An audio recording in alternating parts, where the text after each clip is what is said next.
ეი, გამარჯობა, აქ არის მისტერ რიზუმენ. დღეს მე ავხსნი 1995 წლის ფენტეზისა და საშინელებათა ფილმს სახელად Tale of Tales. წინ სპოილერებია, ყურადღება, ფრთხილად იყავი. ფილმი სამ მოთხრობად იყოფა. პირველი თხრობა ფოკუსირებულია ერთი სამეფოს, სახელად Long Trellis მეფესა და დედოფალზე. თავიდან ჩანს, რომ წყვილი ბედნიერ ცხოვრებას ეწევა, მაგრამ მოგვიანებით ვიგებთ, რომ დედოფალს იშვიათი დაავადება სჭირს, რომელიც მას არასოდეს მისცემს დედობის შესაძლებლობას. ამის გამო დედოფალი ყოველთვის დამწუხრებულია. მეფე როცა თავის ცოლს ასეთ მდგომარეობაში ხედავს, მთელი სამეფოს საუკეთესო ექიმებს იწვევს, მაგრამ სამწუხაროდ ვერც ერთი მათგანი ვერ ახერხებს იმ მიდუმალი დაავადების დიაგნოზს, რომელიც მას სჭირს. ამის მიუხედავად მეფე ცდილობს თავისი დედოფალი გაამხნეოს.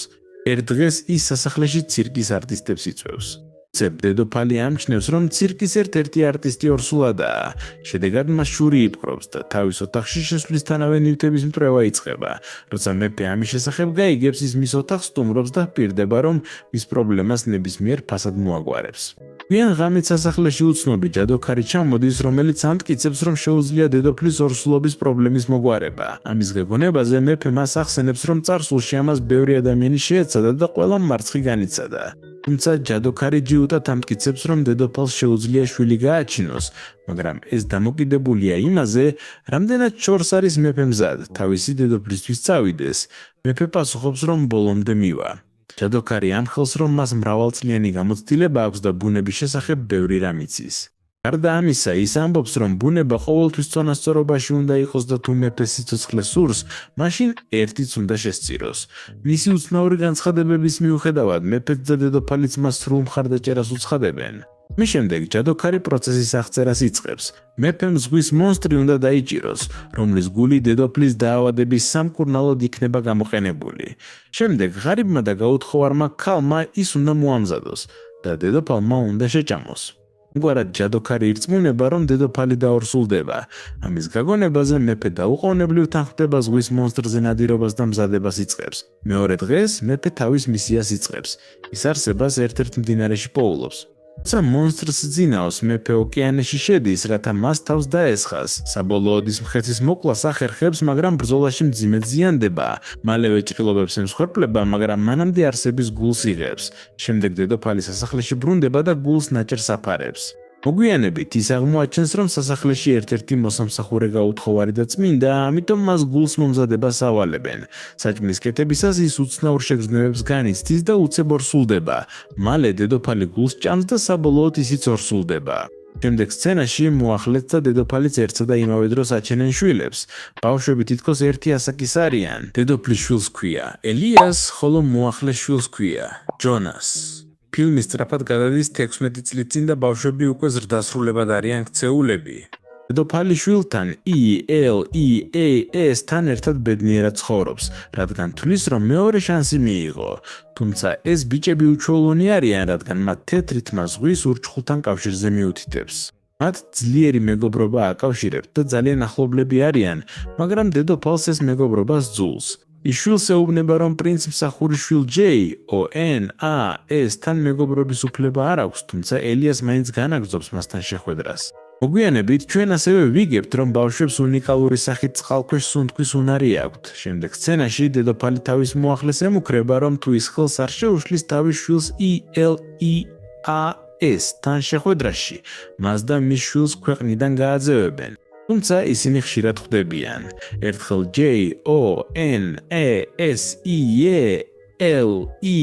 JONASELEAS ის ტანსაცმლით დედოფალს იახლა, რამაც მისი გაძევება გამოიწვია.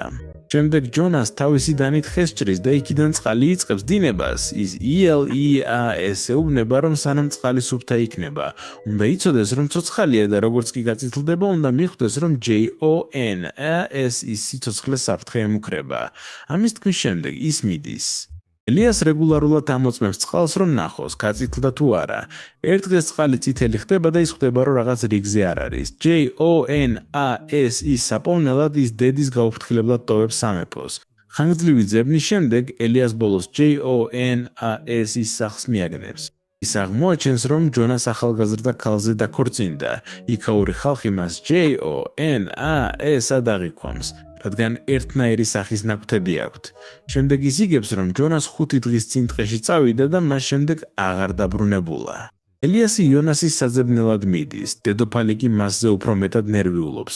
სასოწარკვეთილი ისევ ჯადოქართან მიდის, რომელიც იმავე სთხოვს. შვილის დასაბრუნებლად დედოფალმა სიცოცხლე უნდა გაწიროს. იგი მაშინვე თანხმდება. სხვა ადგილას დაჭრილი ჯონას გამოქვაბულშია, სადაც მფრინავი არსება ესხმის თავს.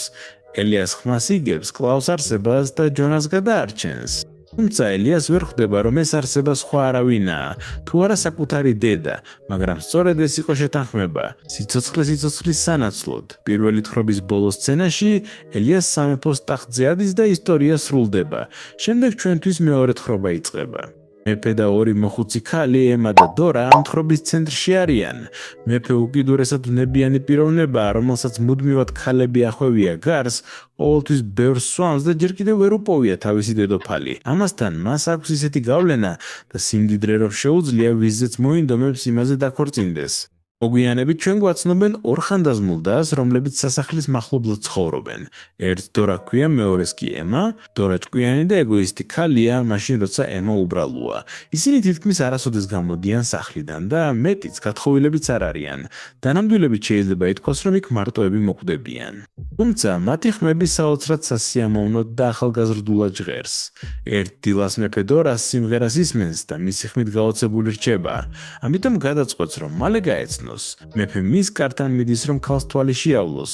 თავის წარმოსახვაში მას გონია, რომ დორა ახალგაზრდა და ლამაზია. არზე რომ დააკაკუნა, დები პანიკაში ჩავარდნენ, რადგან ეგონათ მათი გარეგნობის გაგებისას მეფე გაბრაზდებოდა. ცოტა ფიქრის შემდეგ დორამ სთხოვა ერთ კვირაში დაბრუნებულიყო. ერთი კვირა უკვე გავიდა და მეფის სტუმრობის დღე დადგა. როცა მეფე იქ მიდის, დორა თავისის ნაცვლად ემას თითს აჩვენებს. ახლა მეფე ემოციებს ვეღარ იკავებს და ფიქრობს, რომ თავისი ცხოვრების სიყვარული იპოვა. თუმცა დები უფრო ღელავენ, რადგან თუ მეფე სიმართლეს გაიგებს, ალბათ მათ დახოცავს. ფიქრის შემდეგ დორა პირობას დებს. მეფესთან მხოლოდ სრულ სიბნელეში დაწვება და მეფეც თანხმდება. შემდეგ სცენაში ემა წებოთი დორას სხეულის მოჭერას იწყებს, რათა ის ახალგაზრდა ქალის სხეულს დაემსგავსოს. შუაღამისას ტაძრის ერთ-ერთი მცველი დორას წასაყვანად მოდის, მაშინ როცა სასახლეში სიბნელეა. მეფე დორასთან წვება. დილით კი ხვდება, რომ ღამე მოხუცდა, მახინჯ ქალთან გაატარა. გამწარებული ფანჯრიდან აგდებინებს. დორა გადარჩება და ჯუნგლებში ჯადოქრის მაგიას ხედავს. თავისი ძალებით ჯადოქარი დორას გრძელთმიან ლამაზ ახალგაზრდა ქალად გარდაქმნის. მეორე დღეს მეფე სანადიროდ ჯუნგლებში მიდის და ახალგაზრდა დორა ერთი შეხედვით უყვარდება. მას თავის სასახლეში მიჰყავს და გადაწყვეტს, რომ დედოფლად აქციოს. დორა არ იცის, როგორ იქცა ახალგაზრდად, მაგრამ თავის დას ემასა იხსენებს. ის თავის ქორწილში ემა სიწევს, რომელსაც ჯერ კიდევ არ სჯერა მისი ახალი გარეგნობის. როცა ემა ეკითხება, როგორ გახდა ახალგაზრდა, დორა სარკაზმით პასუხობს, რომ ძველი კანი მოიშორა. თუმცა ემა ამას სიმართლედ იღებს და მჭედელს ეწევა, რათა ყელსაბამის სანაცვლოდ ძველი კანი გააძროს. ედელი როგორც ჩანს, ემაზე უფრო სულელია.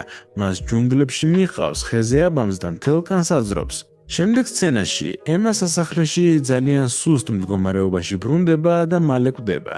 სხვაგან დორას ახალგაზრდობის მაგია მალე ქრება, ის ბერდება და კანი ეცლება. შიშისგან სასახლიდან გარბის და საბოლოოდ ისევ ბებერი ხდება.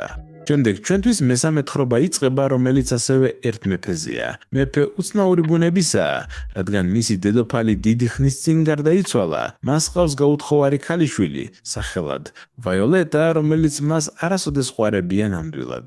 თხელ მეფემ ხელზე პარაზიტი მწერი დაინახა. ნაცვლად მოშორებისა მან მწერ სისხლის წოვის ნება მისცა. მოგვიანებით მეფე მის მინის ყუთში ჩასვა და ყოველდღიურად კვებავდა. მეორე მხრივ ვიოლეტა, რომელიც ლამაზ ახალგაზრდა ქალად იქცა, ყოველთვის პრინცზე ოცნებობს. თუმცა უპასუხისმგებლო მეფეს მისთვის არ სცალია, რადგან ის ყოველთვის თავისი პარაზიტი შინაური ცხოველითაა დაკავებული. სამწუხაროდ, ერთ დღეს პარაზიტი ავად ხდება და კვდება.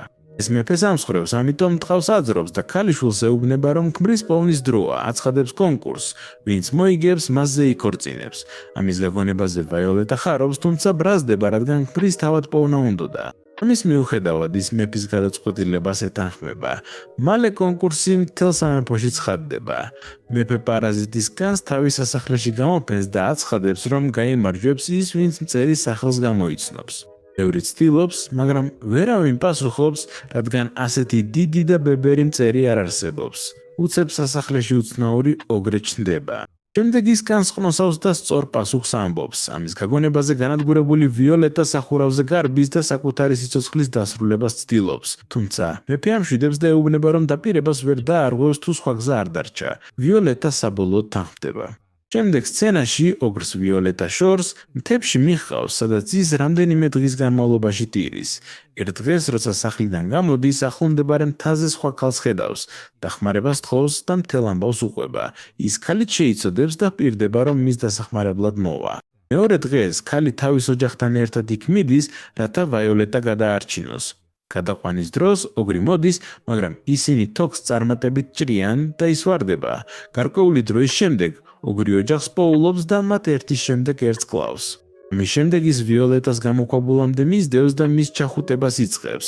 ვიოლეტა თვითონ წუხილს აჩვენებს, მაგრამ იმ წამს, როცა ის ყურადღებას კარგავს, დანით კლავს. შემდეგ სცენაში ვიოლეტა ოგრის მოკვეთილი თავით სასახლეში ბრუნდება და ყველას წინდებს. შემდეგ ამბობს, აი ეს არის ქმარი, რომელიც შენ აირჩიე და ტირილს იწყებს. მეფეც ამ სანახაობით განადგურებულია და მუხლებზე ეცემა. ბოლო სცენაში ვიოლეტა სამეფოს დედოფალი ხდება და ასე სრულდება ეს უძლიერესი ფილმი. გამოიწერეთ არხი, რათა არ გამოგრჩეთ მსგავსი ვიდეოები, გააქტიურეთ შეტყობინებების ღილაკი და დაალაიქეთ ვიდეო არხის მხარდასაჭერად. უღრმესი მადლობა ყურებისთვის. იმედი მაქვს მოგეწონათ ეს საოცარი ფილმი. გემშვიდობებით მომავალ შეხვედრამდე, მხოლოდ მისტერ რიზუმენთან ერთად, სადაც კიდევ ბევრ საინტერესო ისტორიას გიამბობთ. ნახვამდის.